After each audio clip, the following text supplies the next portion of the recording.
Morning, sir. I'm the third reporter. Property 2. Indifference curve are downward sloping. A consumer is willing to give up one good only if he or she gets more of the other good in order to remain equally happy. If the quantity of one good is reduced, the quantity of the other good must increase. For this reason, must indifference curve slope downward. So, dili, for example, nakay product nga gusto nimo pero dili nimo makuha because andam ka nga nakay i-give up nga product or isa ka butang kay para madungagan pa iyang mga gusto and para na resab ang iyahang kalipay.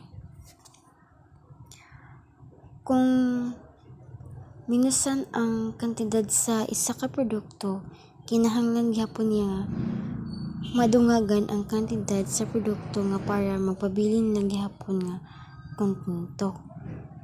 And for this reason, sa mga indifference curve is nagaslope with siya padulong paabot. Like previous aning sa graph, pakita diri is naka-slope downward jud siya. 33. Indifference curve do not cross.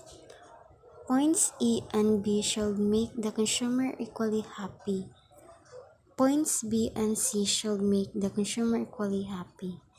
This implies that E and C will make the consumer equally happy. Both C has more of both goods compared to E. So, ang gipakita diri sa graph is ang both E and C daw is malipay gap. So, diri daw sa points E and B is like malipay lang gihapon ang isa ka consumer. Same na gyapon sila sa B and C. But sa letter E and C is lipod sa implies that E and C will make the consumer equally happy. So, same naman sila daw nga dapat malipay sila. But diri pod sa C and A compared to A is mas more siya goods. Mas more goods ang C kaysa sa E. Property 4. Indifference curve about into inward. People are more willing to trade away goods that they have in abundance and less willing to trade away goods of which they have little.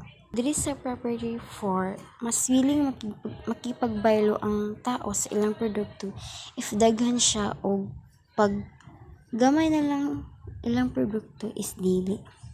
Dili sila basta-basta makigbaylo kay gamay naman lang ang ilang produkto. This indifference in a consumer marginal substitution rate caused his or her indifference curve to bow inward. Diri sa graph, there sa MRS 6 is this implies that at this point the consumer is willing to give up 6 units of Pepsi to obtain an additional unit of pizza while remaining at the same level of satisfaction. This is visually represented by the steep slope for the indifference curve at point A and MRS 1. At point B, the MRS is 1. This indicates that at this point, the consumer is only willing to give up 1 unit of Pepsi to obtain an additional unit of pizza while remaining at the same level of satisfaction. This is visually represented by the flatter slope of the indifference curve at the point B. Two extreme examples of indifference curve. We have perfect substitutes and perfect complements.